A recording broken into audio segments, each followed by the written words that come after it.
اور نیت کے بارے میں آپ تسلی کر لیں، آج سے یہ مسئلہ ذہن میں، کسی شے کی نیت زبان سے کرنا، حتیٰ کہ نماز کے لیے بھی میں نے نیت کی، اس نماز کی زور پڑھی 4 رکعت، بالکل بدعت، یہ جرم شمار ہوتا۔ امام ابن تیمیہ کہتے ہیں حاکم شرع توبہ کرائے، یہ نیت جو کرتے ہیں زور پڑھنا سر، بعض آنے ٹھیک ہے ورنہ کوڑے لگوائے کہ کس دین سے تم نے نیت؟ اور نیت بھائی دل کا کام ہے، کچھ کام دل کے ہیں، کچھ زبان کے ہیں، کچھ ہاتھ پاؤں کے۔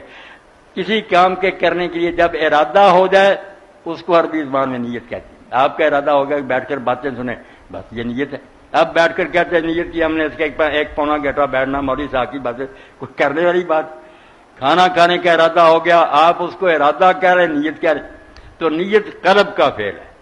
اس لیے جب اس کے آدمی نے ارادہ کر لیا کہ میں زور پڑھنے لگا ہوں، نیت ہوگی، وہ کام ختم ہو گیا، وہ زبان سے کہنے کی نہیں۔ اور اسی لیے جو پڑھتے ہیں نا یہ نیچے، پھر خود سمجھتے کہ بےہودہ ہی ہے، کہتے ہیں اگر پڑھنے زور لگا تھا نکل گیا، میں اثر پڑھنے لگا تو کہتے اثر نہیں ہوئی، زور ہی رہی، تو فائدہ کیا ہوا پھر؟ جو دل میں بات ہے وہی ہے کہ جو آپ کرنا چاہتے ہیں اس کا ارادہ ہو گیا، بس نیت نہ زبان سے کرے، بالکل روزے کی نہیں، حج کی نہیں، کسی شے کی زبان سے نہیں کرے۔ باقی جو آگے نا کام کے ارادہ ہو گیا، اب شروع کرو بسم اللہ کہو، اللہ اکبر، وہ طریقہ ٹھیک ہے۔ تو 3 چیزیں ہیں بیٹا، قلب ہے اس کا کام نیت ارادہ کرنا، زبان ہے وہ پھر وہ کلمہ پڑھتی ہے جس سے شروع ہوتا۔ حج کے لیے آدمی نے تیاری کر لی، لباس پہن لیا، یہ نیت ہے، وہ تیار ہو گیا۔